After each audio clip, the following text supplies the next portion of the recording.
We'll officially call the meeting to order. We do have Nick Kinder and Joe Wyckoff that are excused and absent from the meeting. We'll stand for the Pledge of Allegiance, please.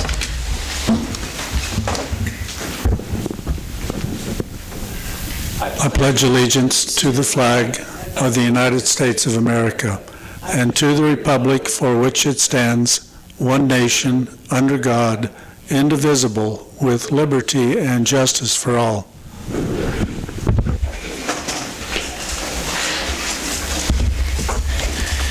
Before we get started, if you'll all remember, get up personal with your mic so that everyone can hear us. Can we have review and approval of the agenda? Mayor, I move to approve the agenda as written. We have a second? Second. All in favor, aye? Aye. Anybody opposed? Anybody going to do any public comments? Are you? Do I need to read the paragraph, or you know to stay within our limit? I can stay with it. All right. I'll hold you to it, Donna. Just don't forget about that mic. I know you love being up and close to it. I do, There you go. but you can hear me, can't you? Huh? Yes, ma'am. Good to see you. I Thank you. just wanted to tell you that the Eleanor, if you have forgotten, that's one of our historic things from the Depression, is done, and we're going to have the sign up as soon as we can agree on what we're putting there. Will it be functional?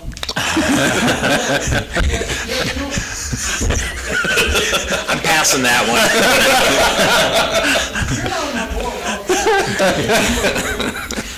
It's singing and no outdoor. Therefore, if it's functional, you get to clean it. One-time use only then? Okay. Okay. To thank Mr. Smith for doing so much work on that. Jim Smith worked on it? Good. Not worked on it, Did it? Yeah, Jim does good work, and he has a vast amount of talent to work on those older projects, and he really does do good work. So absolutely, anybody sees Jim Smith, let's make sure we give him the appropriate recognition. I know he doesn't always want to do it for that, but it's still good to get recognized. So good deal. Thank you for that. Consent agenda, I've got some questions if anyone else does before we approve it. So anyone have questions before we get on to the consent agenda approval? No questions but me.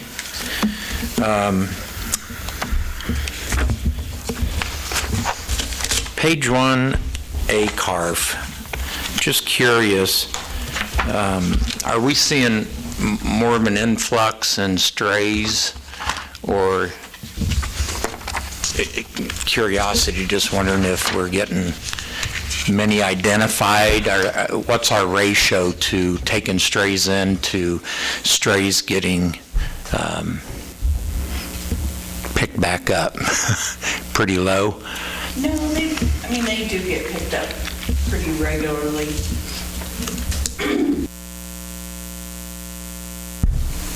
We'll call animal control to come pick them up. Yeah. Because they're in case. And I've actually heard them do that, and I think that's way above and beyond, and they spend quite a bit of time, 15, 20 minutes, looking for an owner before they take it to ACARF.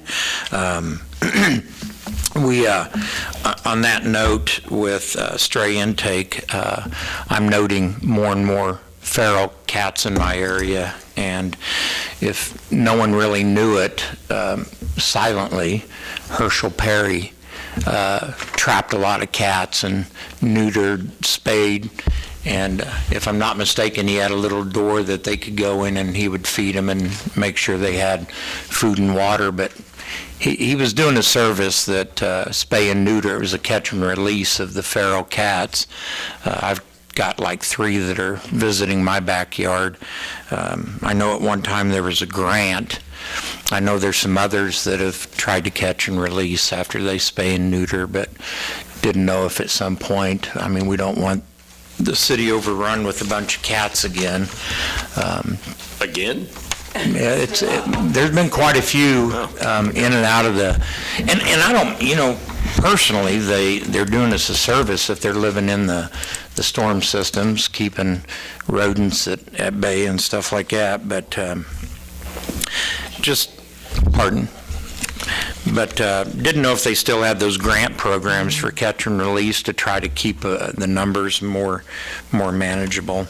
So that was my only thing on ACARF. The other thing I want to bring up is with regard to the mowing of the green space. It is what it is. We have that green space, and I understand we have to mow it.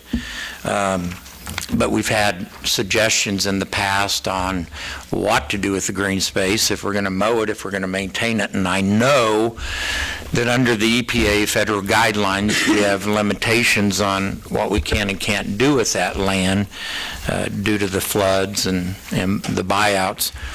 But didn't know if there'd be any interest in, let's talk about that and figure out what to do with it and get it settled once and for all. You know, what do we do? What can we do? Keep mowing it and have it keep being an expense, or? Well, we can check on that, Steve, but I think the federal government and Mother Nature are going to have water flow there, so I think we're just going to have to mow it. I'm assuming it's been talked about before, about doing something with the property, but if we do something and it floods, we're going to look. I think the only thing we can probably do, Steve, is there are some programs out there that we can plant some native grasses and things like that. That way you don't have to mow it or burn it off but once a year or something. I want to say we looked into that at one time, and Thrive was going to do and I guess Jonathan's back there. We're doing a test plot. We haven't quite got it off the ground yet, but over on the old Womack site just north of Bruner Street over here north of the park. Kind of waiting on EPA to get finished up, and then they're going to do a test plot of like milkweed and a butterfly sanctuary and that type of thing. And that may be something that we could do down on some of the green space lot as well. I know we had Mr. Hawley ask for the use of this land over here to plant fruit trees. So, I mean, if it's something as simple as informing the public that we have more green space available and let them start taking care of it by putting in more fruit trees or whatever. Are we allowed to put dirt on one, make some mounds, or is that a violation? Can't really build it up much, but you could plant native grasses and things like that. Pretty much is you don't want to raise the elevation. The flood area, as long as the water can come up on the land like it normally does, it's not an issue. Shelter houses are about all I think they'll let you do because the water can come up inside it, doesn't really displace the water. We have a lot of people that use them for garden spots. They just have to sign up at the code office and they can use it for a garden.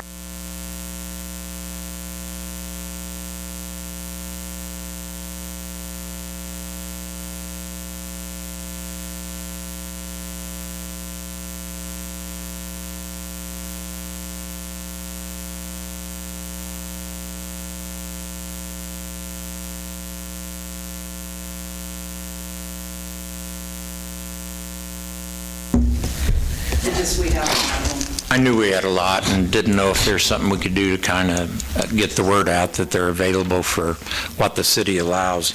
Make it available, the list of grasses that they can plant, because I know there was a subject that has a plot down here on South Chestnut that keeps getting letters about having to mow that, and they were wondering what they could put on it to. That's something that we're going to have to work into our nuisance ordinance as well to figure out what that is, because I mean technically it doesn't matter what is down there right now by our ordinance. Anything over 12 inches they're going to get a letter and we're going to put a mow order out on it. So we got to be careful how we package that at some point, but I think it's something that's doable in the future. But that doesn't go for everybody though, because I received a complaint last year on the one down at 1450 Montana Road, and this one's only 8 blocks away by the way the crow flies. They keep getting letters, but the other one doesn't. They were asking why. I do have a question though on the mowing of the green space that since you brought it up, have we ever done a cost comparison of city employees, seasonal city employees mowing it versus paying to have it done by a third party? Haven't done that, but I can tell you Berkeley in the past has looked at it, and we don't have the mowers really, to be able to do it. It's Okay. not as much about staff as it is equipment, equipment. too. Okay. And in all honesty, knowing what it was bid and what we're paying per hour, if we brought on an employee and, I mean, if it's even a full-time employee doing it, by the time you pay the benefits and everything else that goes with that, it would be more costly Okay. for us to keep it in-house. The only other one I had a question about was, it looks like maybe, I'm assuming this is from an ordinance violation, it got too tall, was page 7, the 1406 East Street.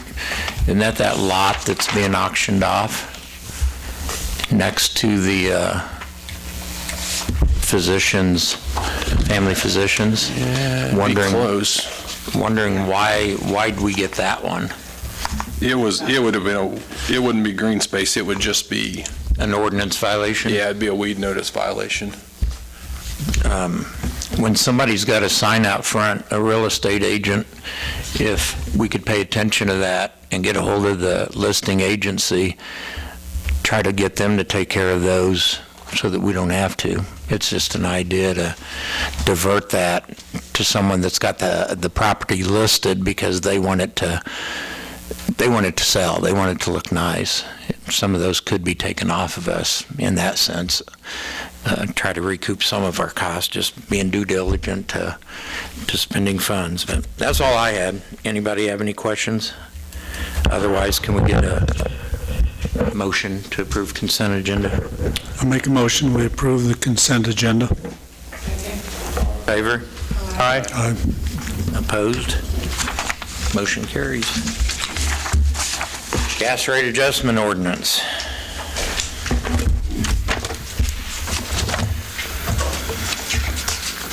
Organized here, Mayor. Well, it's what we discussed at previous meetings. It's in front of you now, and it's ready for adoption.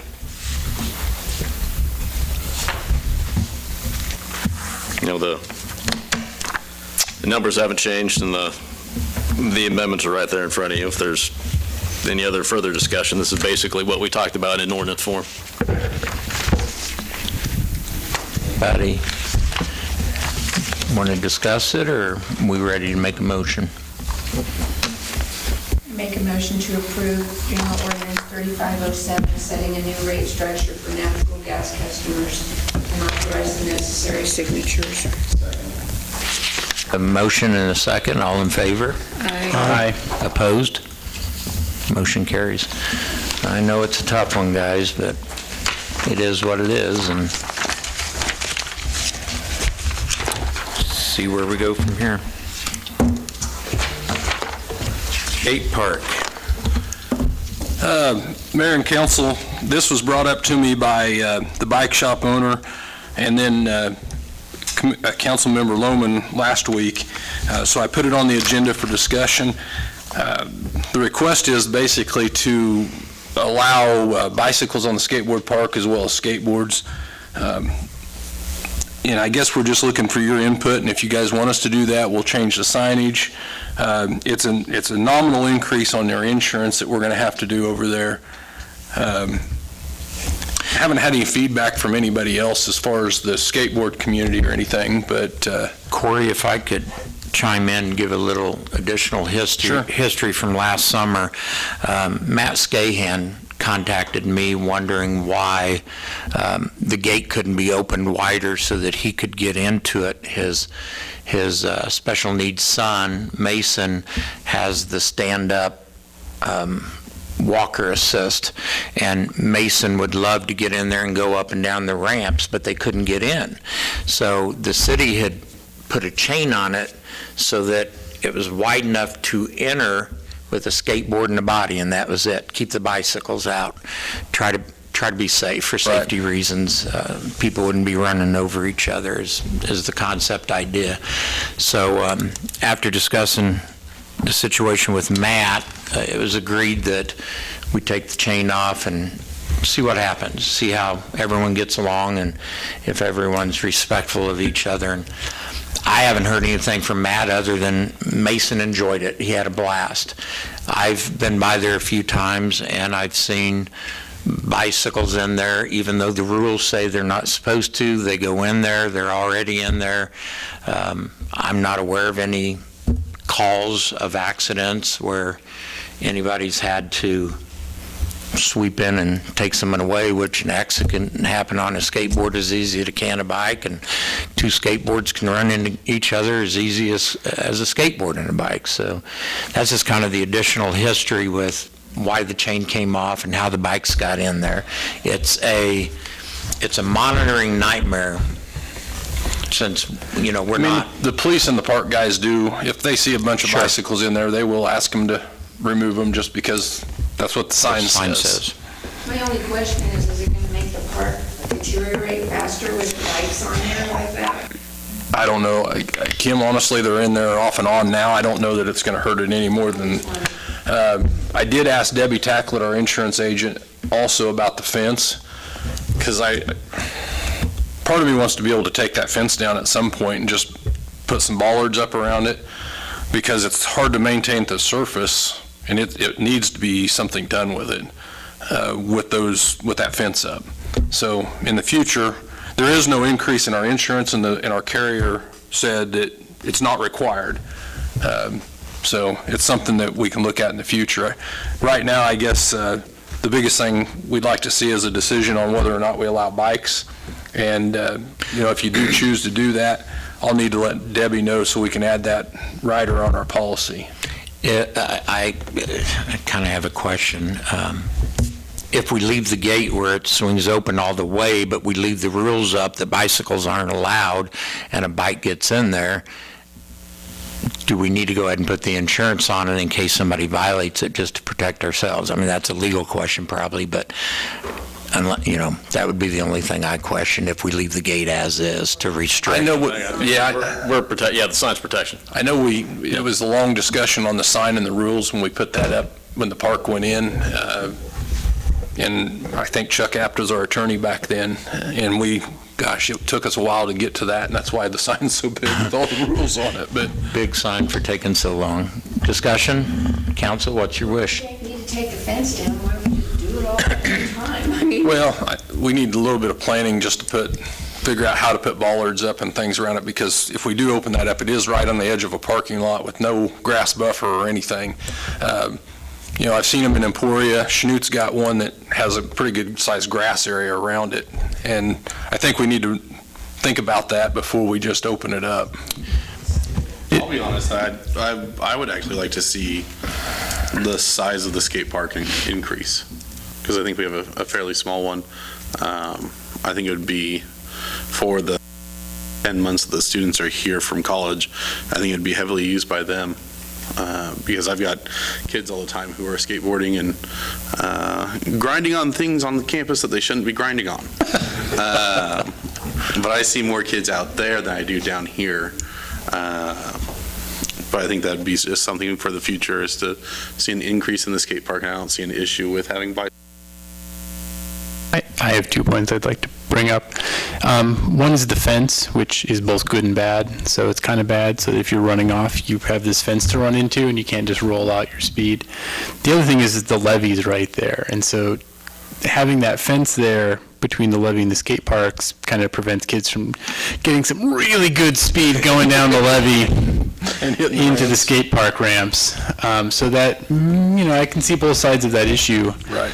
And the other one is, and these are not my words because I'm not that smart, but, you know, the kids are in there anywhere, and they're really not, I mean, they're just doing kid stuff. And this is just another opportunity where they can have a negative interaction with the police, who, because the sign says no bikes, they have to go and tell the kids, get out of there. And then it just kind of sets up a bad interaction that just doesn't need to be there for them.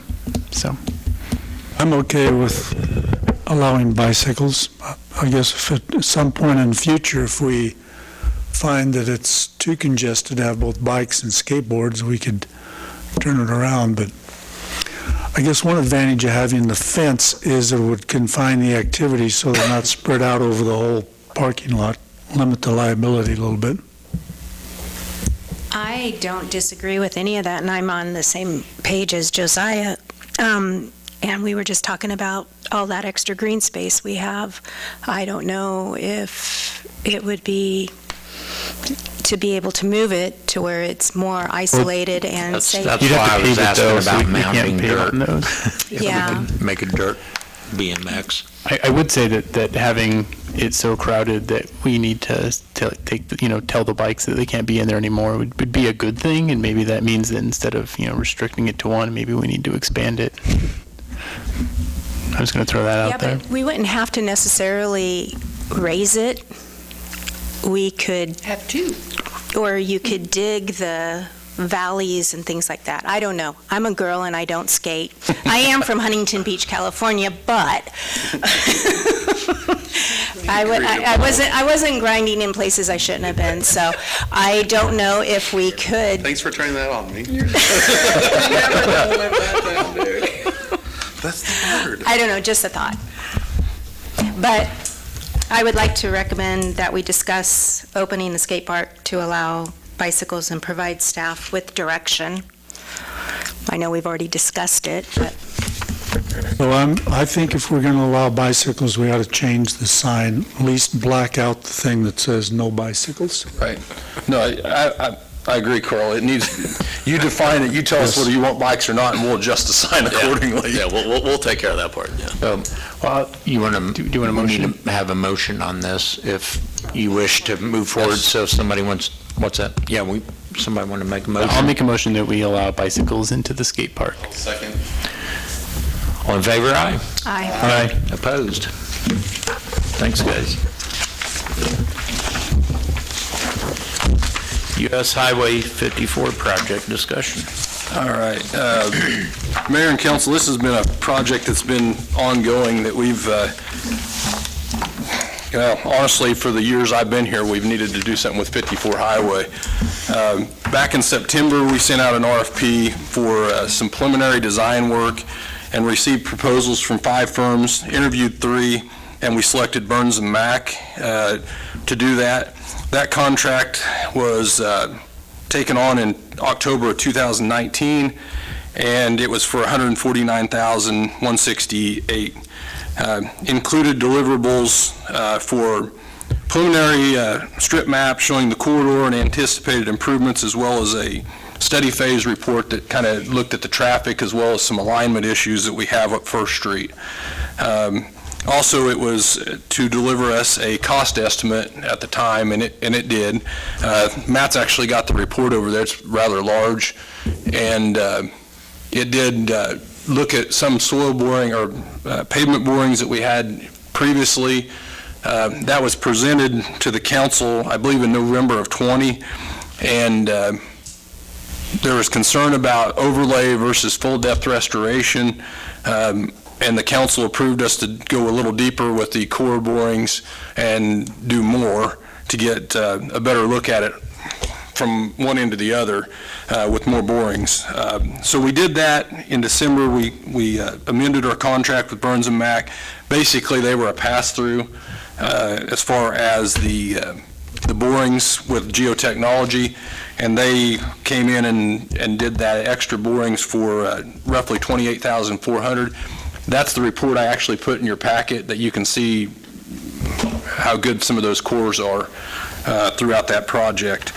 And obviously, that's why we're having failures throughout that road project, or from that corridor.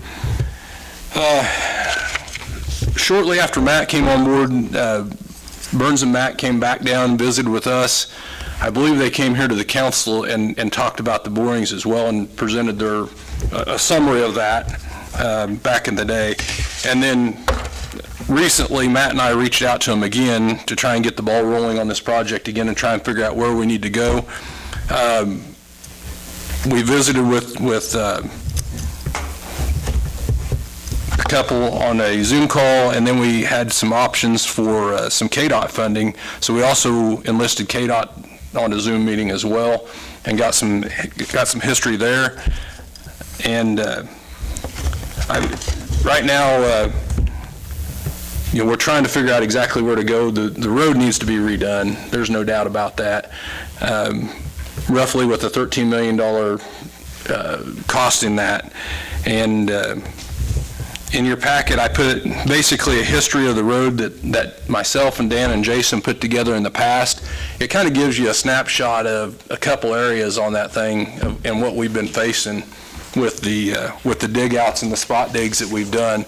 And one of them in particular, if you guys drive, the pictures I put in there are actually of right in front of the old chamber in that parking lot. It's failing again, and we did the maintenance overlay, or we patched it 2 years ago. Typically an overlay should last us about 10 years.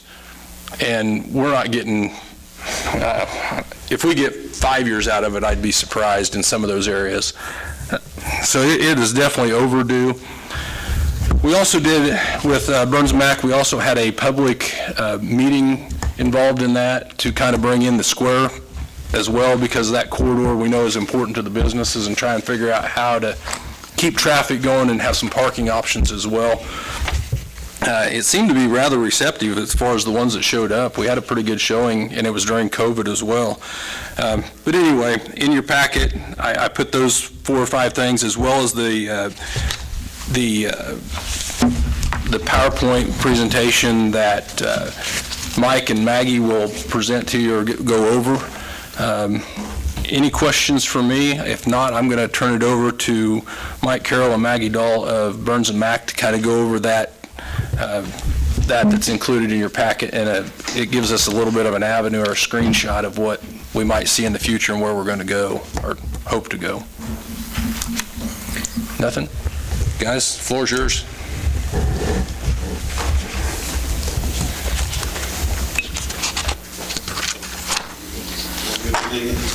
Good evening. Corey, thanks for the introduction. And Maggie and I are here just to help answer questions, to kind of go over a little bit about what we looked at, and just help you guys move forward. And on the agenda, we were going to talk a little bit about the history. I think Corey did a great job summarizing that. I won't spend too much on that. Maggie is here. She has a lot of experience with KDOT and the cost sharing, and she can fill you guys in on some of that. Corey, I understand we did talk to you about the progressive design build delivery option. Can definitely get into that. There's a few things about that delivery option that could benefit this project, and then help you guys with next steps. So. Yeah, I am filling in for Steve Kellerman tonight, so if you see his face in there. So the project history quickly, so the goals were to improve the pavement lifespan, improve operations and safety for all road users, pedestrians, cyclists, vehicles. We wanted to minimize right-of-way impacts, and then also minimize the disruption to businesses and property owners, road users during construction. So those were the goals for the project. The project history for the findings that we found in the geotechnical report, Corey mentioned just the pavement failure, the underlying, it's really the soil type that is under that pavement has degraded the concrete, and we took, I believe it was 12 cores. 8 of those cores showed broken material, broken concrete, so it does look like it needs a full depth replacement. The public engagement that was done, the stakeholders do want safety for all road users. The importance, and emphasize the importance of maintaining good access to your businesses during construction, and then the widening of the road and the potential addition of sidewalks was also important.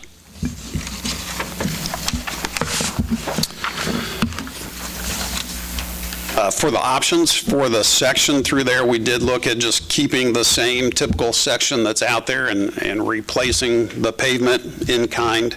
But we also did look at some improvements where we could look at a 3-lane section that would allow installation of new bike ped facilities and parking that would maintain existing right-of-way.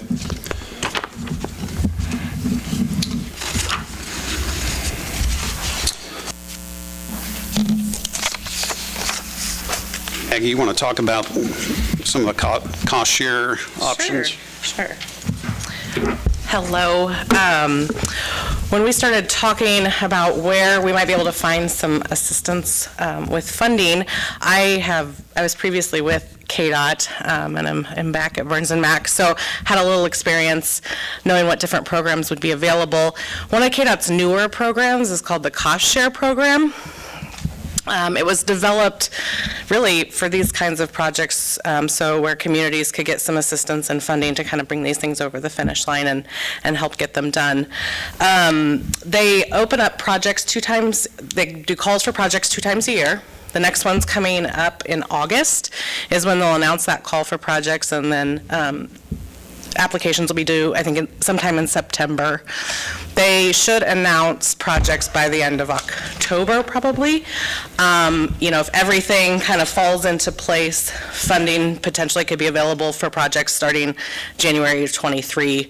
Obviously, it just depends when projects are in need of that funding starting. But that's the next opportunity for funding under cost share. The program requires a minimum 20% match, and I should state the cost share program only covers construction, the construction part of the project. So that's the piece that's eligible for assistance and funding. They require a minimum 20% match from communities, but the higher percent match that is given, more points as they sort of assess the different projects and what they're going to fund. So you're in a better position if you're able to give a little more than the minimum. 21%? It'll be better than 20. Now, a couple things I should share. They've done it a couple different ways in the past. Sometimes they've capped what the match they will give to a community. It's really based on what funding they have. They have not announced yet how much funding they're going to have in this next round. We'll know that in August. But that can change from time to time, so that'll be an important thing to look for.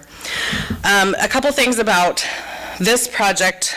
We talked with Michelle Needham, who manages that program for KDOT, and Matt and Corey and others, to make sure really understood what the options might be.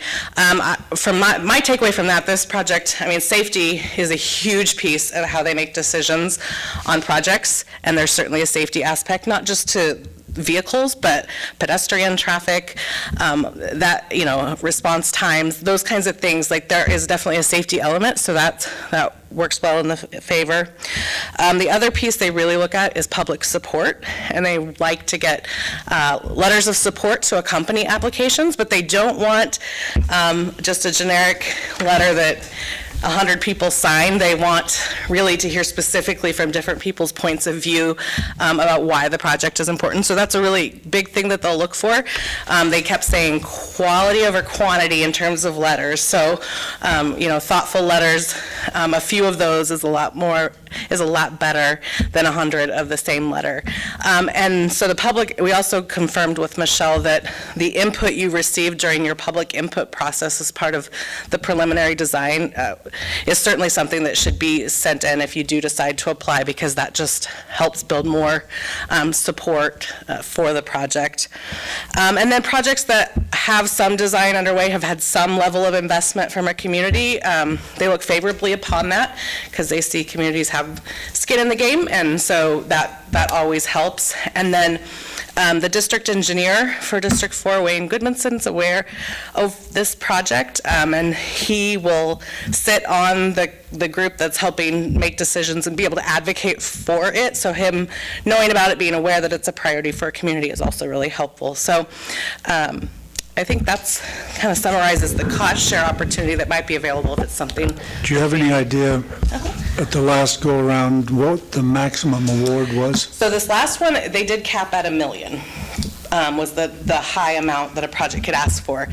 But they've also done it where they haven't had a cap at all. So I wasn't able to get from Michelle what way she thought they were going to go this time. So that'll be a big piece of knowing what the options are.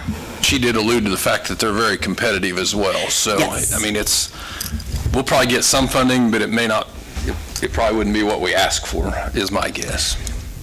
Yeah, shooting high is probably probably smart. And they have been known to,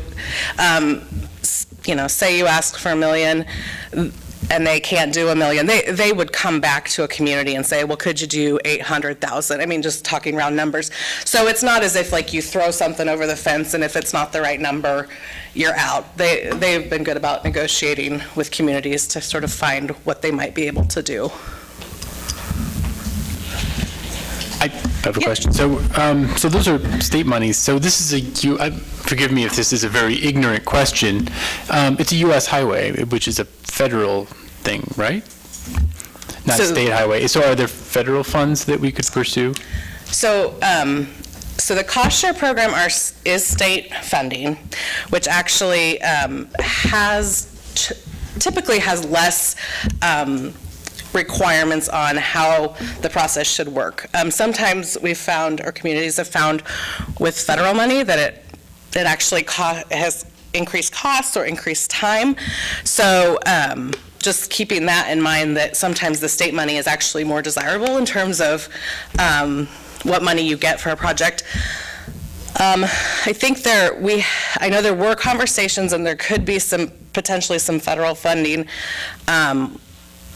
through some preservation funds, I think, was talked about, but I don't know how much or to what extent that would be available. And is this I should know, and this is because you maintain it through Correct. We have a connecting link agreement with the state. Yeah, so those function just a little bit differently as well. Yeah, and Nick, that's something that in years past, federal money does have a lot more strings attached to it, and it does cost, it's at least from what I've been experienced, it costs more to get the federal dollars just because of the requirements they have. If we can get some state dollars, we're going to run it, we have to run the plans through KDOT anyhow. They're going to look at it in local projects, but it's not going to be, we won't have near the hoops to jump through if we keep it on the state and local level. And that's part of why the program was created, to help communities have a little bit more flexibility around in that area. Okay. Are you able to give us a recommended percentage match? What gives us our best? Sure. I don't think I'm prepared to suggest that. I definitely don't think so tonight, but we certainly could put some thought and throw some numbers around. I mean, maybe 21 now. Something over 20. Yeah, Steve, it'd be more than 20. We'd come to you with something more than 20. Well, likely put a 3 where the 2 is. Yeah. We're going to be above that. That's kind of where anyhow. we've talked internally. That 30 is probably better than 20. Kind of what I was I mean, if the funding levels, if they're anywhere close to the $1 million, we're going to have well over that in it anyhow. Even if we ask for, or if we say we're going to do 40%, we're still going to be over that probably with what the state will be able to help us fund, would be my guess.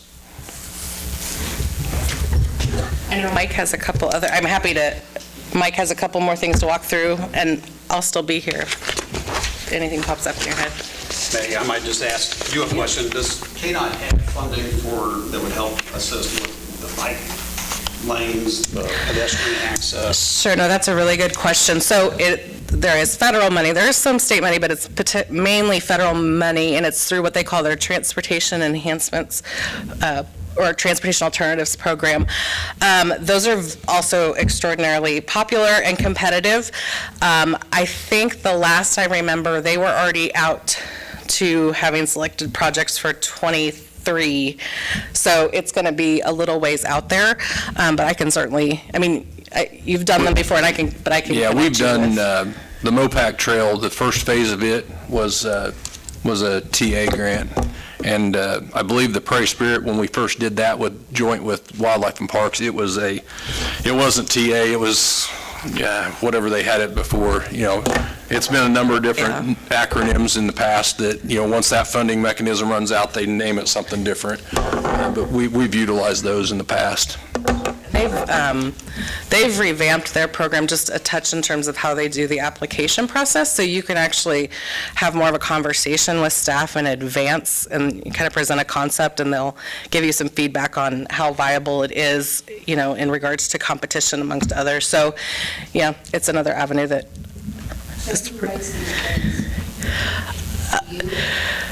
Well, communities write them, or they find they hire people to write them. Yeah, there's a mix of it. No, I think we do it internally. Yeah. There's more multiple choice than long answer. I've wrote one in the past. Thrive's helped us write them in the past. I think I did the application on the MOPAC. I mean, Thrive helped us do the Wildlife and Parks one for the new extension on the MOPAC. They're not real extensive. No. I mean, they're a pretty simple process, but they are very competitive. Well, essentially, I think if we hired someone, they wouldn't do any better than we would, because there's not a whole lot involved in the application process. Right. 5-6 pages. Yeah, it's not very much. And a couple state what the project is. I don't think we need to pay someone to tell them what it is we're going to do.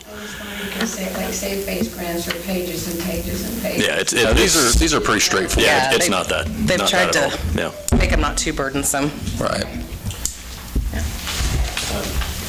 Report talks about partial remediation. Matt, I'm assuming because of the Pacer score and what I read, it looks like if we do a partial at most, we might be lucky to get 4 to 6 years, and then at that end of 4 to 6 years, we're going to drop down to poor to fair in 2 years, and then fell. No, well, I say we're fell fair to now. poor. Remember, that's 2020. So we're already 2 So years. we're already dropping. So we're at fair now, and personally, I think fair is I giving it a little too much. thought the score was a little high based on the scores I saw. I do too.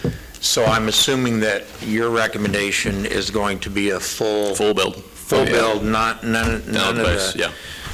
Because there was a few things I noted, the reason why I brought that up, there was a few test things that were not within your guys' ability. That'll wipe that out. I was going to question if we needed to do those additional tests, but that won't matter. No, It's a I think complete build. in the samples that were taken the first time and the second time, you can see what is below, and just frankly, it's not good. No, It's just not. I'm not a road construction expert, but I do know a road is no better than its base is, and if its base is crumbling, everything else is going to go below it. Well, and you can see in there, I mean, some Yeah. spots you're getting not even 2 feet, you're hitting clay. Well, I've got a question about image B1, page 1 of 7. You identify below the asphalt, I think it's brown and black silt or something like that. Is that by chance some of our infamous, it is? Yeah, I know What I'm thinking is some of our stuff from the smelting companies yeah. ended up under our roadway? Sounds about right. Well, I'm looking at this picture. My guess is at some point, they probably threw about anything in there. Well, From it's some of the amazing. borings, it looks that way. Yeah, it's amazing where I found some around my house, and it was under my front steps, and it's not stable at all. The way it sifted after I removed the concrete was similar to an hourglass that was being shook. So yeah, and then also with B1 and B2, when you get below the black silt, it looks like that core had very, very little rock in the concrete compared to the one below, which has a lot of rock. So it looks like you didn't have many sections that, you had many different variables under, nothing's uniform. Well, and keep in mind, some of that, Steve, I mean, the highway changed From our patches, yes. various places over the years as well, so you got various different projects in there, I guess. I've certainly received some feedback that a full rebuild isn't needed, but I think these pictures certainly, when you see where the core was taken, that's a very useful information to see that the full length of the project was basically sampled. It would be hard for me to hear from a citizen that it's not a full build that's needed. We can't keep putting a Band-Aid on. Are these pictures going to go out to the public? Because we're going to have to sell this. I mean, all that's public record. Public now, yeah. Oh, it's been public, I've yeah. heard a lot of people say we don't need it, and I think, we're going to have to sell it. Well, trust me, it wouldn't be a project I would bring to you for $13 million if I didn't think it needed to be If they done. could see how bad it really is. Sure. Plus, we can get into this discussion later, but, you know, I've learned that Matt's very fluid when it comes to understanding budgets and funding, and one source of funding that has come back to us that we no longer pay is the hospital tax money, and that would be part of our payment, correct? That money's coming back into our general budget. It comes back into the sales tax money. Right. Correct. Fund 96. And that money was earmarked for, wasn't it earmarked for infrastructure, repair stuff to begin with? Originally, it was streets and roads when that sales tax was first passed. The second cycle, Steve, it went to capital projects.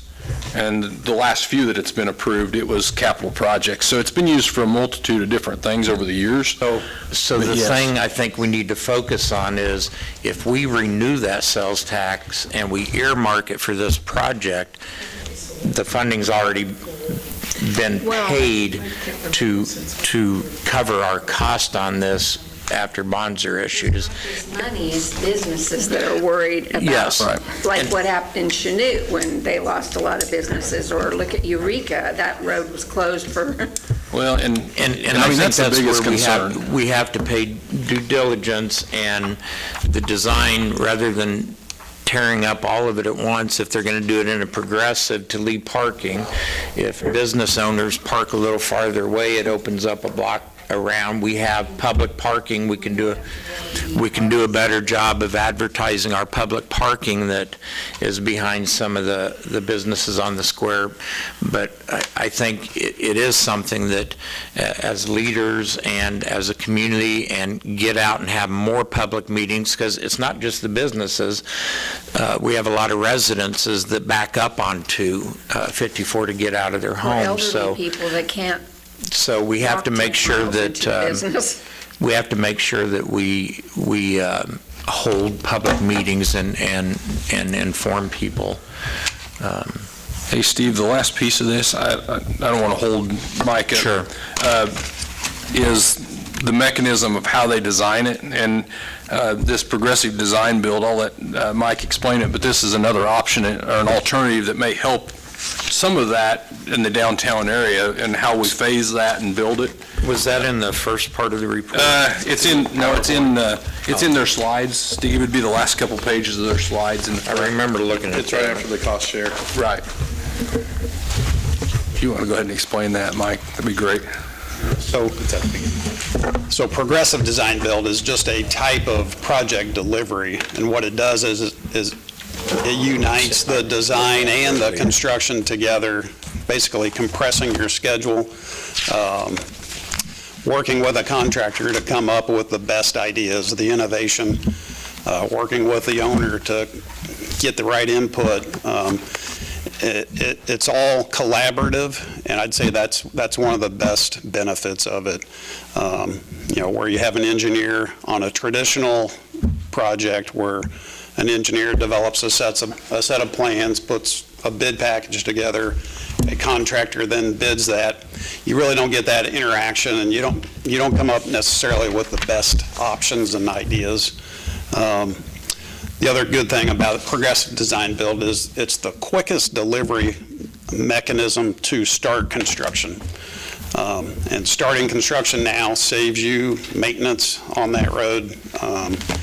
Construction costs are all over the place right now, so being able to lock in a price early could be important. Typically in a progressive design build model, you're developing a maximum price early on in the project.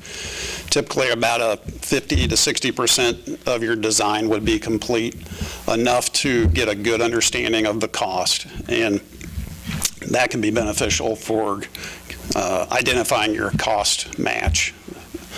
But the big thing is the schedule savings with a progressive model.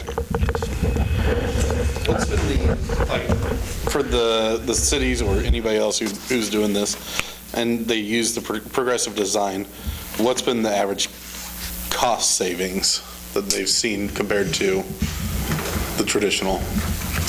So the cost savings are typically not something that is going to be the driver using.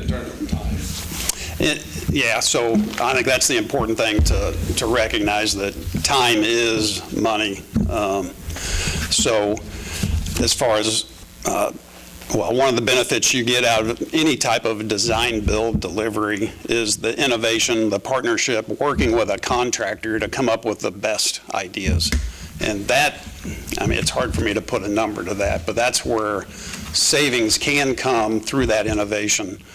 The progressive model is different because it allows an engineer, basically a design build team, to get started immediately using a simple engineering contract versus a traditional design build job to where the client is putting together a pretty detailed RFP. You're spending a lot of time investing, putting design and cost together, and the schedule is getting drawn out. So I guess the benefit of the progressive model is that you select a team, a qualified team, who's going to work together immediately to give you an early price. And with that price, we can work with the owner, develop what are the preferred things that you can take out of your funding and apply it to the project. It's that flexibility, it's that collaboration that you get from the model. Mike, would it be fair to say the progressive design build is similar to what, and I know you're not familiar with the school project, but it's similar to what the school bond issue went through when they hired the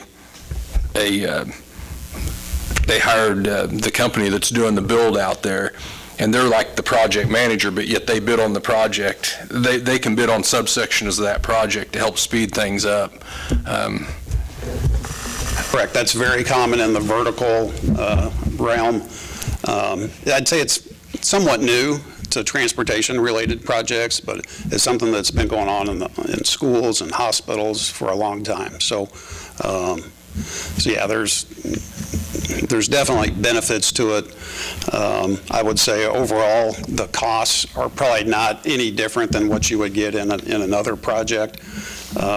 Delivery method, it's more the schedule savings and really the collaboration that you get with your owner. The other key point, let me turn to that last slide, would be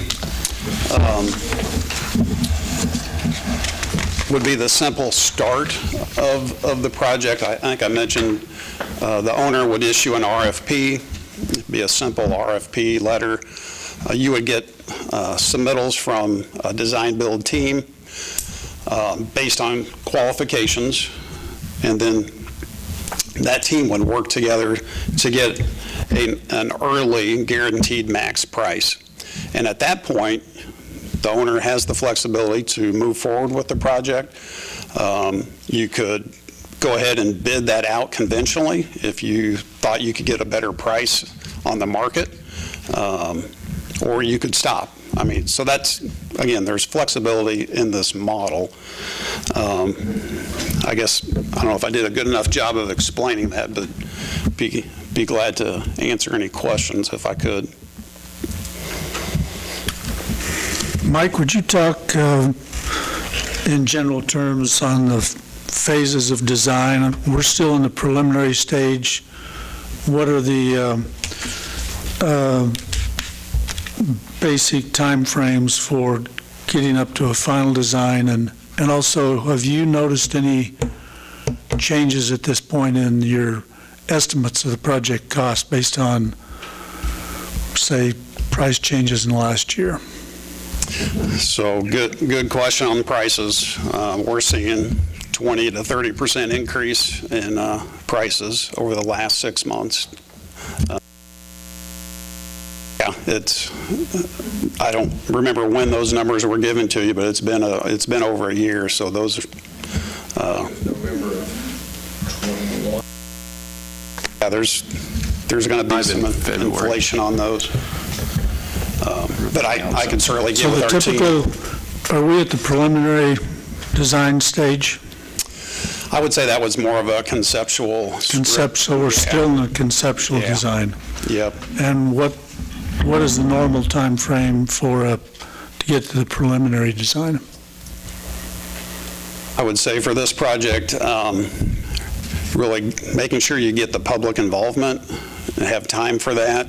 It's 6 months at least to make sure you're getting that feedback on a typical project.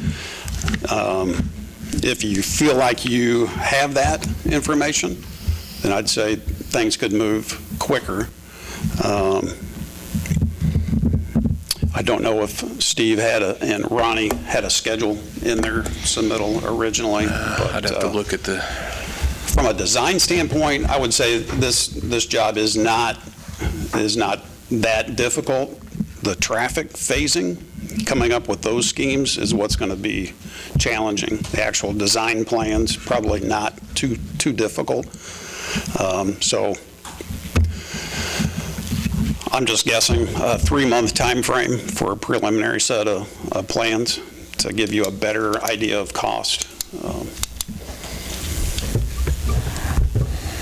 And I'm a bridge engineer, so I'm talking about stuff that I don't get too involved in. So.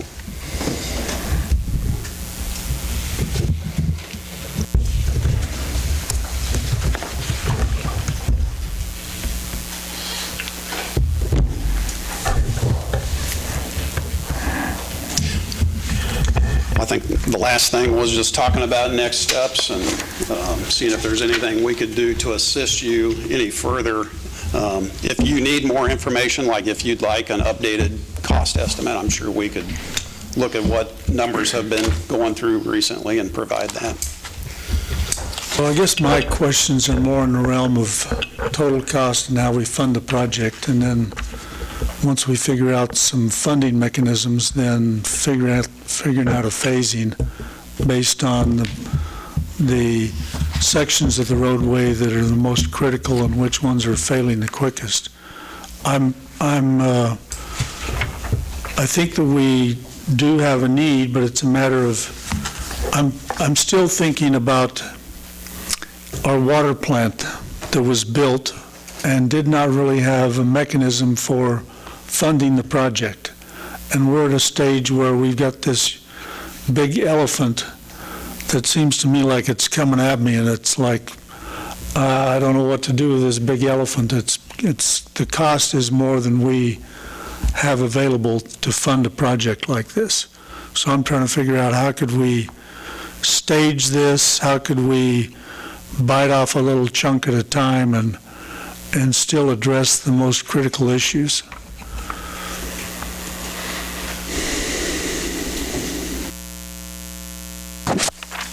One question I have for you folks is, there's a recommendation that we retain you guys. At what point are you done with what we hired you for? Is this pretty much it?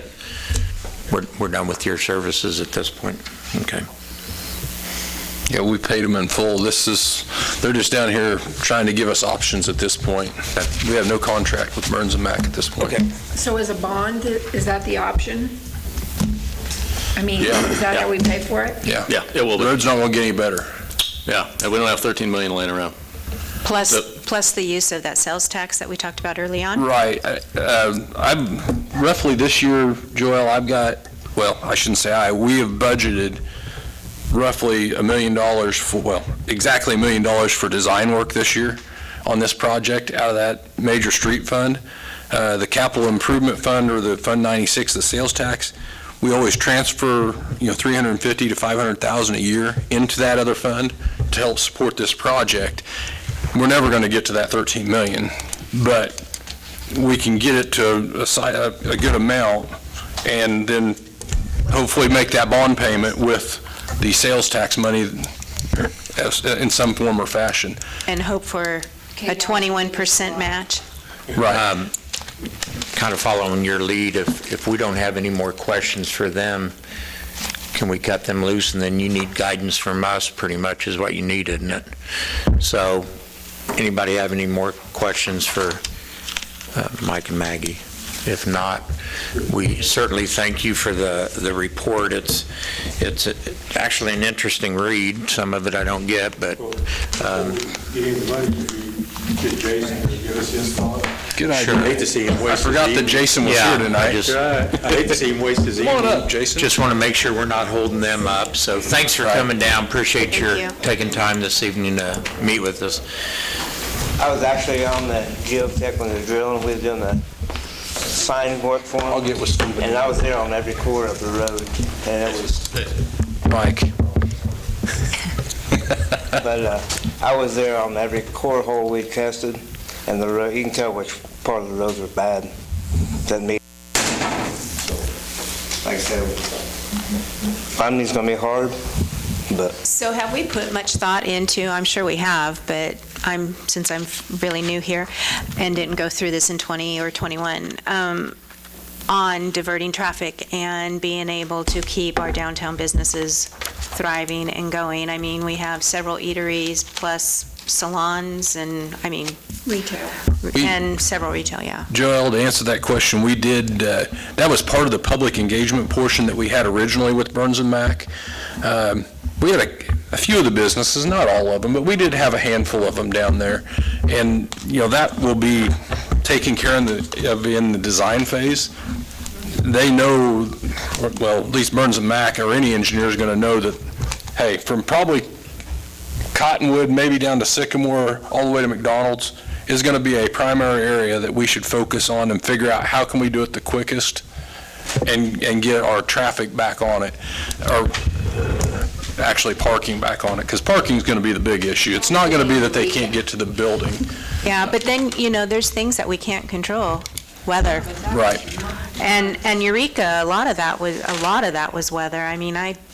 Yeah. I probably helped grade some of that road going back and forth to Wichita, so that's... And we don't want to be the Eureka, because that road was terrible It for was a long horrible. time Yeah. before they fixed it. And this is going to get to that point if we're not careful. But, Eureka doesn't have near the businesses on 54 that Iola has. I'm just sitting here thinking of the 2-block businesses at the center of the square. Right, yeah, actually, it's more like 4 blocks. Well, yeah, but just for simplicity, I was just, at least behind Emprise, we have public parking, but Right. Sonic, for example. Well, and we wouldn't necessarily get Sonic. One driveway because the concrete actually goes to McDonald's drive entrance already from that intersection. Oh, okay. So Sonic would maybe lose access to one driveway for a little while, but for the most part, it would be open. They'd just exit the alley and go probably south. Nobody talked about parking on South Street, South Washington, South. I actually did back in the late 90s, I've got some maps that I did a long time ago when we were talking about doing a full depth restoration, and it got pushed off. I think it was in probably 96 or 7. And I put maps, and I did different drawings or renderings of closing the street off on Washington and South Jefferson and putting basically parking stalls in the middle of the road just to get more parking along those areas. And that may be something that the engineer has to kind of work with. Like Yeah. Nevada does. Some temporary stuff out in the middle of the streets. Or Garnett, they also have it. Right. My other question on locking in a price, it would be best to lock it in sooner rather than later, because it's oil and petroleum and that, and just supplies in general. What if we locked it in, and when we do get into starting the project and these prices of these said materials start going down, are we still locked into the higher price, or do we get it adjusted to reflect the current market price? That's a good question. I don't know the answer to. I don't know the answer to that one either. Because, I just would hate to, because things are bad right now, but they might get better. Right. Or they could get worse. I know we don't have a crystal ball, but I just wonder if there was a stipulation that we could have that, yes, we'll lock it in at XYZ, but be able to have a buffer of so much percent to... Well, I think the next step another step in this process, maybe not the next one, would be to talk to a bond counsel, because these are questions that Corey and I don't know the answer to. Okay. Yeah, and that's why they're bond counsel. Yeah, Corey, I don't know how to answer that question intelligently. I don't have a clue that's either. why engaging a bond counsel is part of this process, even before we put any shovel into the ground. Yeah. I mean, I think the next thing we need to do is bring a bond counsel in front of you guys, as well as put an RFP out for the design work, whether it's design build or progressive design build or just the old standard way of doing things. I think we need to get, because honestly, if we spend the money on engineering, it's not going to change between now and 10 years if we wait 10 years to do it. The road's still going to be the same. The corridor's still going to be the same. Probably the design changes very So little. hypothetically thinking, we were to say tonight that go forward with an RFP and let's move forward and start the process. What is the time, what is the amount of time that it would be to where then we need to start getting bids and Well, he and said, what did he shovels in say, the 3 ground? months if everything went well for design?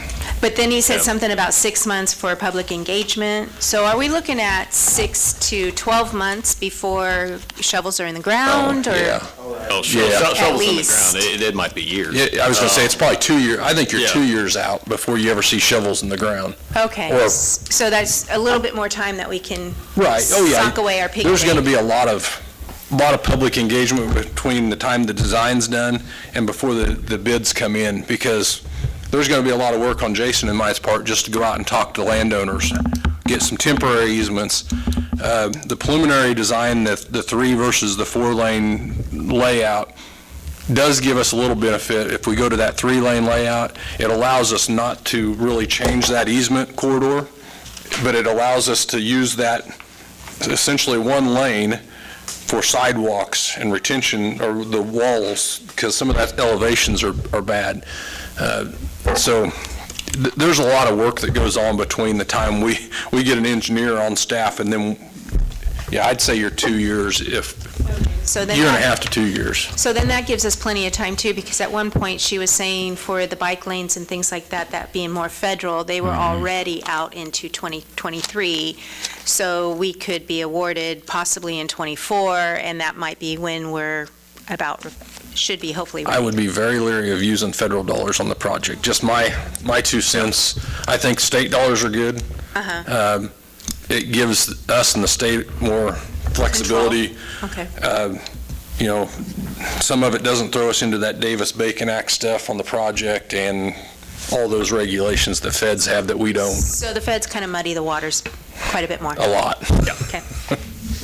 Makes sense. So like in front of Gilpin's house where there's that whole big stone, is that all going to have to change? Or I was just thinking I about that. think you'll have a retaining wall of some sort in there, Kim. But I don't think it changes really location. It'll still go the same. Oh, yeah. The road elevation is I going to mean, be generally the that's same. not gonna change. Sidewalks will be down at the grade of the road instead of up there in their grass, high, and then dropping down with stairs that are block. Keep the ones that are up? No, it'd all come out. It'd all It'd come be out? regraded. It'd be Paint regraded. them all back. Yeah. So it will also include all new sidewalks then? That is the intent, to Gathering. have at least 6-foot sidewalks on the north and south side, sides, at least to Kentucky Street. The right-of-way narrows quite a bit between Kentucky and Jumpstart. My thought would be is 1 sidewalk probably on the north side of the road, because we got a little more right-of-way in there, and it seems like foot traffic would probably be on the north side more than on the south Plus you side. got that curve, which Right. I know we discussed that curve will change a bit, but not much. Entering the curve off of north and southbound, yes, it could. So the bike lane, you're going down to 3 lanes, so you're going to have a bike lane on one side, or? The bike lanes would be shared with the sidewalk. The sidewalk would be wider to allow that bike It'd lane. be 6 foot wide. Yeah, a minimum 6 foot wide. It might be a Pedestrian little path wider. is the fancy phrase. Right. Yeah. And we can get rid of all those roads coming in at First Street. Well, hopefully, yes, that layout That would be change. nice. The full rebuild includes storm drain also, and any utilities that are currently under the highway, get them replaced at this time, Well, ones across the highway. utilities, we don't have a lot in that corridor. We got water that runs parallel down through there. There's some sewer crossings. As far as stormwater, there's not a lot of inlets. There's one big crossing. I did one like 3 that actually go across 54. Right. And it's in bad shape. One's right there by Jefferson and Madison. And Backed up quite a bit. Cottonwood. At times. Cottonwood, Madison, there at Elm Street. Yeah, and the Elm Street grate, that's something Jason and I are trying to get a price on to do some renos of that, or temporary until we can do something with the highway. Did this project include any replacement of the water line? It's all new, Carl, and I can see us maybe having some depth issues as far as maybe where valves and stuff are, but all that water line all the way out to Kentucky has been done since I've been here, and it's plastic. So hopefully, we'll know more when we get into design, how deep and how much it might have to be lowered in some spots, but I wouldn't anticipate it being lower, because I think I want to say, at least from the square out to First Street is 3.5, 4 foot deep. Just had that, well, let's see, not just, but we had a water main leak there, south side of the courthouse last year. That was one of the lead. That was a service. Line. Yeah, that was a service. Services aren't necessarily always replaced they are to the meter pit, but, sometimes they tie into those old lead lines. I guess I'm still hung up on the total cost. In terms of our total revenue that we have devoted to street projects, I think over the 10 years that we gave half of the funding to the hospital, that amounted to something over $3 million. Is that right, Roxanne? Yeah. So on a normal basis, we would have $6 million available over 10 years. If we bid off this whole project and we financed it over 20 years, that would cost us, without interest or anything else, $650,000 a year. So if you went out 30 years, bonded it that far, it's $433,000 a year. It's still, the total project size exceeds what we have available to spend on street projects. We bring in $900,000 roughly in sales tax a year, right? But it's not all devoted to street. No, but we spend very little on other projects rather than streets out of sales tax. And there'll be So what would a solution be? We can't do part of it and not the rest of We it. could do sections. We could do like a third, get that taken care of, paid off, move to the next third, take care of that, do the next third. That's a wonderful idea that would help downtown and alleviate some of the concerns we're seeing, but how do we get beyond the failure that we're seeing? And our asphalt's only lasting how long? I know it wasn't that long ago they did out front of Schoengert, Johnson's, and McDonald's. I think we started seeing cupping in a year, 2 years in that area. Probably less than that. I agree. Let's save the checkbook as much as possible, but in the perfect world. When you're doing a complete build on that end, but we're still spending $500,000, $700,000 to mill and overlay where it's cupping over here, and then you get that one paid off, you're 2 to 3 years on design and rebuild again. I just don't know how we're going to get that much time out of what these specialists say is a 4 to 6 year lifespan left. Well, it's true that it fails at an increasing shorter time period, but the part of the street that has the bricks under it, the bricks have been there for 100 years. So, we could continue to do mill and overlays and go to that buys us a little bit of time to figure it out. But I'm interested, Corey, you said we bring in $1 million a year in sales tax. Are you including the chip and seal with that? Chip seal's out of general fund. The 900, roughly 900,000 I'm talking about in sales tax is sales tax, that Fund 96 alone. And that's where we're transferring roughly $500,000 next year. We're transferring 350 out of that into the major streets this year.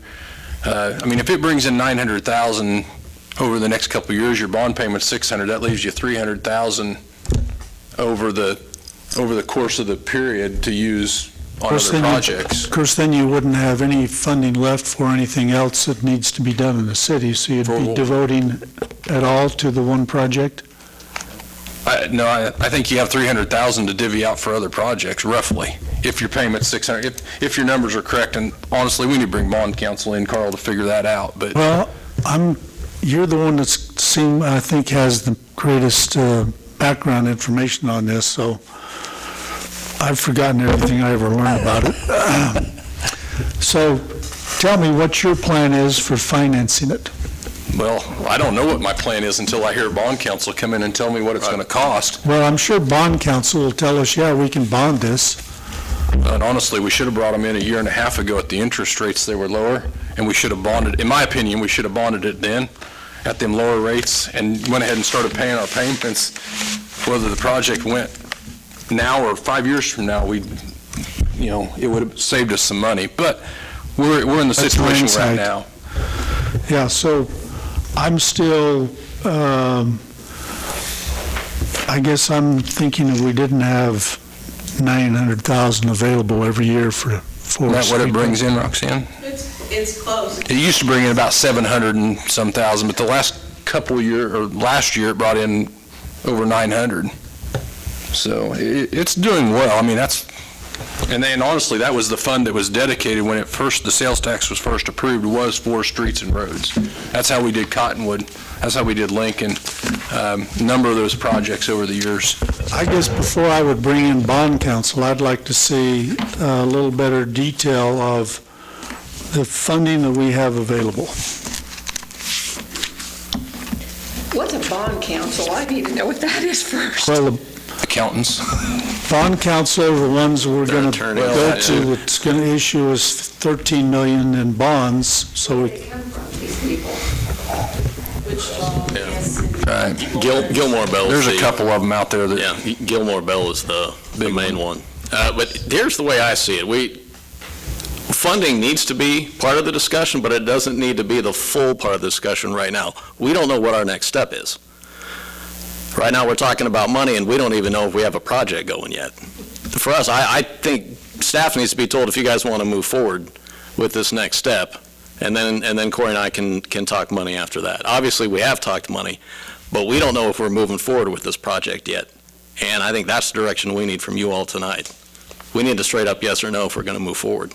what I'd like to figure out is the funding first, and then decide to move ahead with the project. But is it my understanding that if we give staff the direction to move forward, we're not saying we're rubber stamping this, that it's being approved, we're just giving them the approval to move on, and we still have plenty of time to discuss the funding and where that money is going to come from, or how much we end up doing, but we could sit here and beat it to death. It'd be like the solar project where. Yes, and I don't want a repeat of that. Well, but they come to us with the presentation of what the plan would be before we ever say that we're going to give money to it. I still am thinking about the water plant. I mean, they got to the end. They got to the end. Hindsight. They got to the end, they had a project, and they hadn't figured out how they were going to pay for it. I don't want to be in that position. You want to figure that out at the very beginning. I would like to see something at the beginning before we make a decision and say, okay, go ahead, staff. I think what Matt is saying in that regard, why bring you that information if we're not going to approve a project? Why waste our time looking at funding? So based on the report I'm seeing, it's obvious we have to do something. So do we need to vote? So I think it's just a recommendation, a direction tonight. It's not a vote.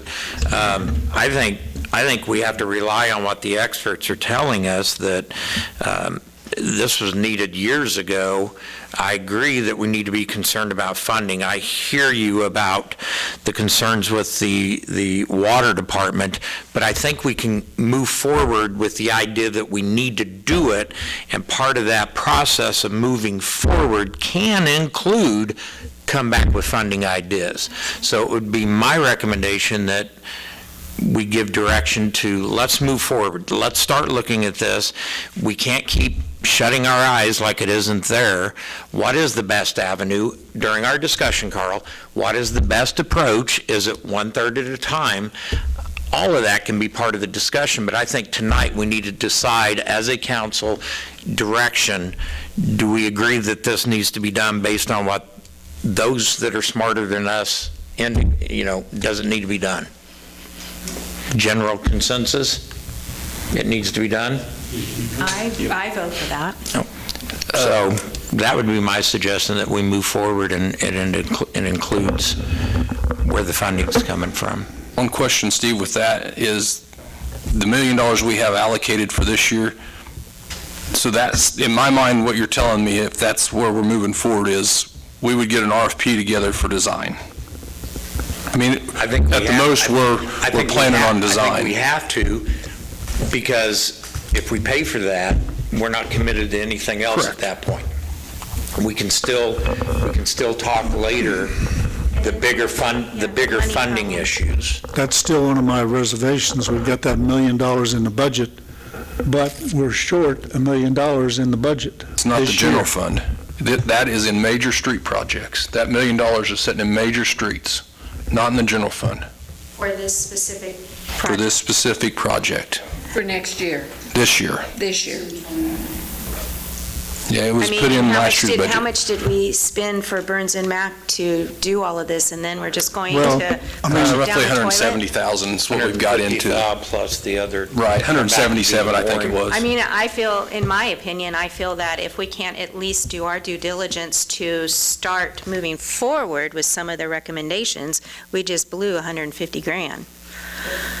Well, I think funding should very early in the Well, process. very early in the process, yes, because it's going to take time and public engagement and all of that, but right now, why waste our staff's energy, time, and the city's money if we're just sitting here floating around? All we want to do is a mill and overlay. Well, I don't want to do a mill and overlay. I want to do down to the core. Okay, I would go so far as to say I agree that we need to do the project at some point. Beyond that, whether we do it all at one time, I'm less in favor of that because of the big price tag, more in favor of staging the project. I mean, once we give the go-ahead, you move to we've got the conceptual design, we move to the preliminary, we get kind of an updated project cost, and at that point, then we go to the final design. Once you get to preliminary, you're going to have all the drawings, so you can get the temporary construction easements and. Right. And it could be scaled back at that point, Carl, once you have the design. I mean, if it means you guys want to do half of it, or if that's how they could adjust those plans to say, here's phase one, and I'm going to cut my plans off, the other half is down here down the road. I don't think we're wasting money spending the $1 million on the plan design right now. I mean, whether you do the project in full is different. You can't go to the public till you have the designs, so. Right. At this point, I'm still just not ready to move ahead without seeing some clearer path on the financing. I really wish the report had came back and said it was fine and we didn't need to do anything. That would be so much easier. Say that again? I really wish the report had came back and said that it was all fine and we really didn't need to do anything. They came back But it didn't. and confirmed what staff has been saying for 20 years. Right. That it needs to be done. That it needs to be done. So I don't know what the best way to do that is, but we can't just not do anything. And I agree with your concerns, and I also want to see the financing nailed down soon, but we need to move ahead somehow. Could we move ahead with the financing first? Let's see get a better report on. But we don't have plans. We don't have a plan, so we can't We have a conceptual design that gives us a pretty good idea of what the project cost was a year ago. Okay. So bring it back to me in black and white so I can get my arms around it. And I'll need cartoons, because he knows a lot more about this than I, and so, A flip book. Give me, Corey, your best guess without bringing bond counsel here, because I'm sure that, I just told you my best guess, Carl. well, I'm sure that we could get Gilmore and Bell to come down here and they would tell us, yep, we can loan you $13 million and here's the interest rates right now. Well, the interest rates right now are about 3.7. So that, our interest rate's going to be around that. And the longer we wait, the higher that goes. So, Mr. Mayor, what is our next step here? Guidance to Matt, and it sounds like the majority of the consensus is to move forward with a design plan and come back with cost along those lines. Yeah, can I jump in and add one more thing for more discussion? The next step would be an 35 minutes. the next step would be an RFP for the design. I'm comfortable with who we have now. I think we can keep Burns and Mack to do the next step. To me, they've done this work so far, and if they were not to be awarded the contract, we'd kind of, I won't say we'd go back to the beginning, but we won't have the momentum we have with them right now. I think you've done the due diligence for the purchasing policy and going to an RFP, and they were one of 3 that was interviewed, and they were chosen to do this. To me, it's logical to have them take this next step, and I think if we wanted to speed this process up at all, we can just engage them right now. Would you take that a step further and talk to KDOT? Say if we decided to submit this as for funding through the state for whatever money is available, and we move ahead with Burns and Mack, will this meet their criteria for an open and competition? I think we had that answer's already conversation with them. We talked, what was that gal's name that we talked to? Was it Michelle? Yeah, Michelle.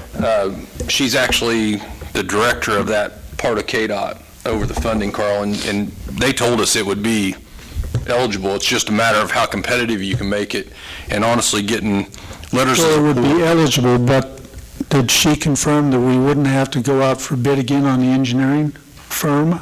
We're paying 100% of design, engineering, and But if we go construction. through the state, they may have their criteria. No. Our plans are going to go through local projects regardless, but this money's different than, like I said, if we tied it to federal money, then we're going to jump through a lot more hoops, but. So are there any Tiger projects? Oh, gosh. I did some checking. That's not being discussed right now. The last one I knew of was the one I brought up to the council But they've 9 years they've ago. had all of this, quote, free federal money infrastructure projects. Nothing free about it. You know, if we had a crystal ball, are they going to release any more? Possibly, who knows? But our big bulk of money seems to be going overseas right now, so. Infrastructure money to go to the big cities. Yeah, the big cities are. The Tiger Fund there was that one-time lock-in that it would go to a rural community that could tie it to a rail trail, which gave us a real good opportunity to try to go after it. Otherwise, it's exactly the cities that tend to win the Tigers. We're just small It's people true down that here. those projects generally went to big metropolitan areas that had 50 million size projects. If my feedback would be if we're able to continue our relationship with Burns and McDonald's, even per their suggestion, without an RFP, if it coincides with our rules and regs and policies, I'd say we just keep moving forward and let's see how we're going to do this. Matt, question. We have this $1 million that was put into the budget under street projects? Major streets, yeah. Major streets. And yet we're short $1 million in the general fund.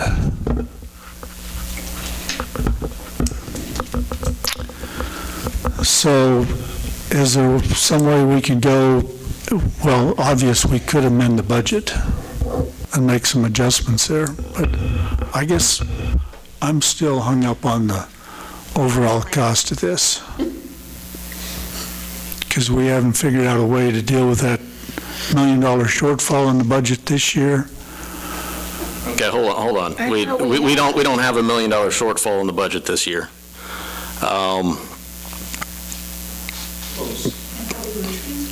Yeah, well, I mean, we've made suggestions to make it cover, but just, I mean, that statement that that we're short $1 million this year, that's not a correct statement, and it's shocking to hear that, and it's going to be shocking to read it. That's not a true statement. Correct my statement for me, please. Yeah, we're running into issues in the general fund, projected-wise for 2023. In our meetings last week, we gave you our recommendations on how to deal with that. So we don't have $1 million budget shortfall at the end of this year. We're going to finish this year in okay shape. It's looking forward that we had the issues that we talked with you all at the budget meetings last week. And the best way for me to address the issue you brought to our attention goes back to the water department. When we all first came on the council years ago, it had been 8-9 years and there had never been a rate increase. And what I learned was if your individual utilities aren't self-sufficient and aren't contributing to the general fund, there's a whole other set of problems there. So we had to raise a lot of money to get that water fund where it is today. It took quite a few years, and that's what I don't want to see us get back to. I don't, if we lower sales tax or don't renew that sales tax, I would be more concerned entertaining this, with the concern being, where is the funding coming from? The payment's already there. If the projections continue what they've been for the last, how many years has that sales tax been there? Been here as long as I think it was put in the 90s. So the difference here is with the water plant, when it was built, there wasn't a funding source. Our funding source that we want to utilize is the sales tax that's been there these several past years. So technically, as long as our citizens keep shopping here, as long as Yates Center, Colony, surrounding towns come to Walmart, one of our major funding sources to make that payment is still here. We're not reaching out and saying we have to do a 10 mil levy increase to pay for Highway 54. So I'm just going to jump in here real quick because I feel like we've gone off. I don't mean disrespect to anybody. I feel like we've gone off on a very bad tangent, and we've lost sight of what the original ask was, which was to give direction. I feel like we've given that direction. I guess I'm so hung up on this that I'm just exaggerating the problem, but I just can't get over the financing portion.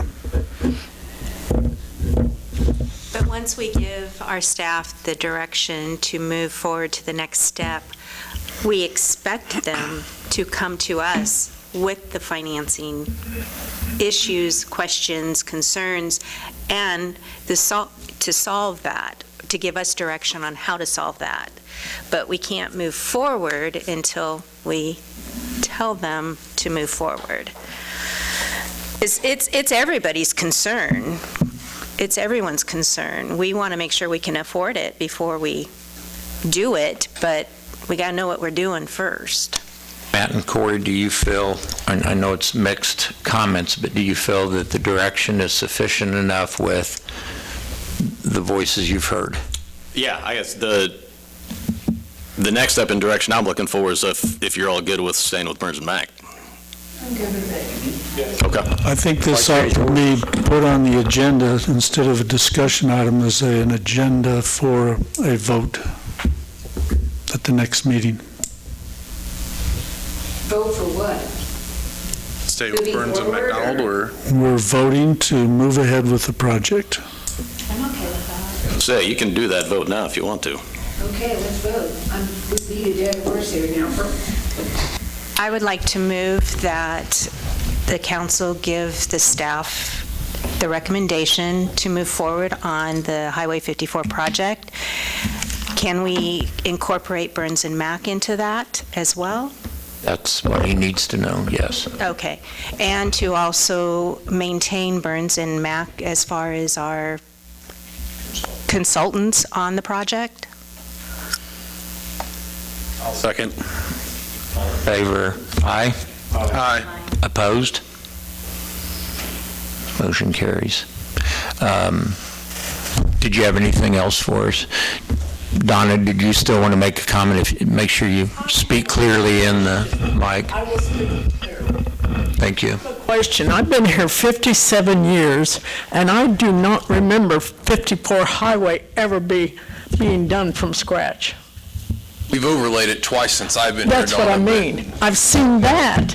I have never seen it. We need it. We've got to figure out a way to pay for it. Now, that water plant, we've been paying $750,000 and $650,000. So that's in the past. We're almost through with that, aren't we? Yeah. 2025. So it's time. Well, can you just write us a check? Okay. Donna, can you be the first letter that goes to the state of Kansas for recommendation and public support? Well, I'll do whatever you want. I just think it's stupid not to redo.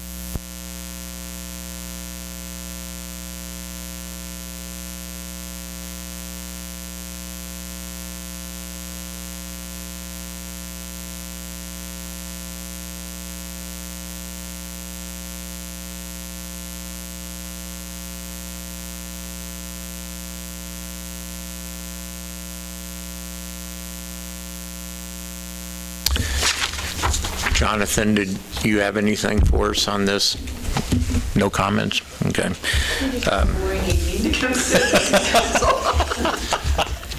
If not, we'll move on to council and administrator reports. I started over here last time, so I'll go over here to Carl. I'm spent. I have nothing else to bring up. You don't want to invite us to coffee to spent with you tomorrow? You put up a good fight, Carl. You're a diligent debater. Nick? I have nothing, but thank you. Nothing. Nothing. I'd like to recognize our city crews. Look like a bunch of busy little ants out there getting, we'll call it Kim's roadway concrete replaced. I'm so thankful, Jason. You know, just watching the teamwork was really awesome, how they all came together, and just, that's a lot of concrete to get back in there. Good job, guys. Good to see that. Also, just a little update. Appreciate the city staff and the council for listening to Reagan and Nancy Ford on their grandchild. The mother reports that the child is happily on Iola Pharmacy T-ball team. So she appreciates the city making concessions there.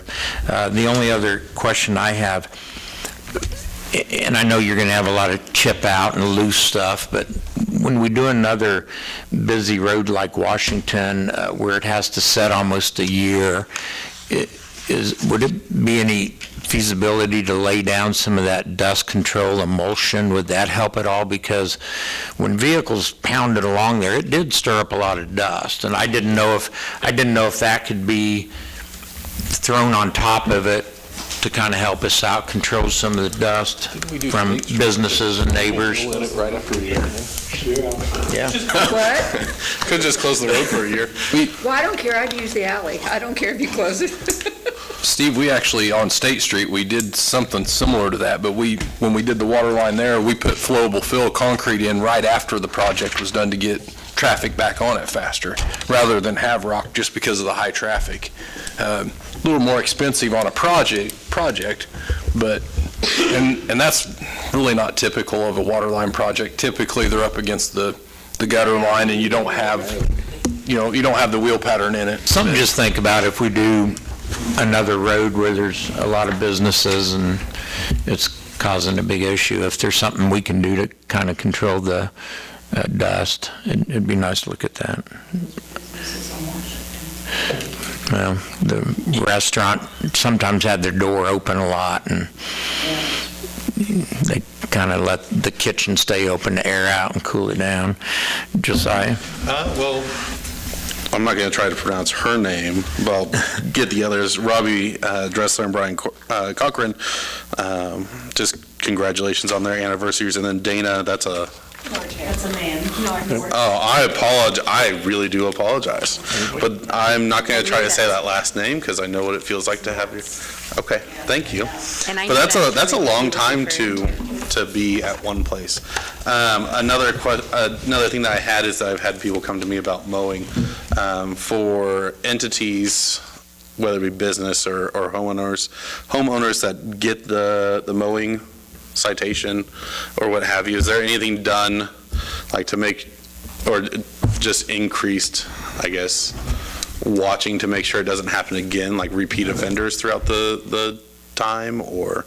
Yeah, well, one letter fulfills our part in the ordinance. So we send the one letter out, then that's it. We don't have to send any more. Then it's just if it gets to 12 inches, then we send out our crew, and then we send them a bill. At any other time during when it's year? Yeah. Yeah. Remember, 12 inches. Yeah, it's got to be a foot tall. So yeah, and I don't think anyone here would cut that down to 6. That's just, I think 12's awfully high. Just. Me too, it's inside. Cut like yeah, it's just, the other cities I've worked at, it was 6. So thanks for that. Yeah. Also don't have gas. Just throwing that out there, yeah. Do you need to come to my house for? No, I'll go to the college. That's it. Is that it? Yeah. Kim? Nothing, just thanks to the city street workers. Well, First of all, Carl, thank you for your insight. I do appreciate all of that insight. Insight? Yes. But I would like to bring up, I just happened to witness this going home Thursday. I was getting ready to leave town, going down Broadway. We used to, and I talked to Roxanne when I first got in here this evening, the Iola PD, the city of Iola, at spring break time, we used to do a function down here with some activities down at the park for kids. And probably with COVID and all that other stuff, it's kind of gone by the wayside. But one of the things that really bothered me was I was driving down Broadway behind another vehicle. 4 children on bicycles darted out from the alley, and the car in front of me had to slam on their brakes, and that would have really ruined their day and mine. And I would like to see something brought back to, I know we're not going to be able to fix the problem entirely, but make it possible for these children to get bicycle safety, knowing the roads, knowing and understanding that they have the same laws, traffic laws that we as drivers have to abide by. I know Roxanne says that the county, the sheriff's department, ACMAT, they do something, but like in June sometime with farmers market. I would like to see that pushed. Have a bike rodeo. Yes, and there used to be something down here, and I know that inevitably the weather played a huge part in it, because I know my children, as old as they are, I know that they participated in it years ago, but I would love to see something brought back for that. I know that, so dating myself, Becky Carlson, back when she was teaching in Hillsborough, she was my PE teacher, and we actually had like a segment of our time in PE where we did learn bike rules, but it was through the elementary school, and so she might be somebody also to consult on that. When I went to grade school here, the police came to the school and they did bicycle registrations and they did bicycle safety. And I We remember, need to incorporate that with USD 257, with the new school and everything. Maybe they've got the big parking lot, maybe they can do something like that, like what we used to do down here. I don't know, but it was a really scary situation with those kids darting out. The car in front of me had to slam on their brakes. So, and that's pretty much all I have to say. That reminds me, do we do the National Night Out with the police and neighborhoods? Do we ever have any neighborhoods that participate in that? Where they'll shut down a block and do a cookout and invite the police over? I don't think. On the time I've been here. Okay. Done it, yeah. I know my daughter's community in Rose Hill does that, but Okay. Matt, Corey, anything for us?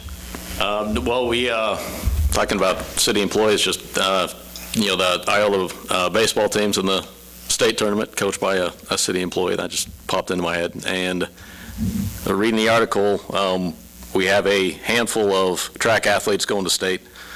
So I want to wish good luck to them, and that's all I have. Point. Corey, anything else for us? Okay. Second. All in favor, aye? Aye. Opposed? Thanks, everyone. Thanks, Jay. Ken.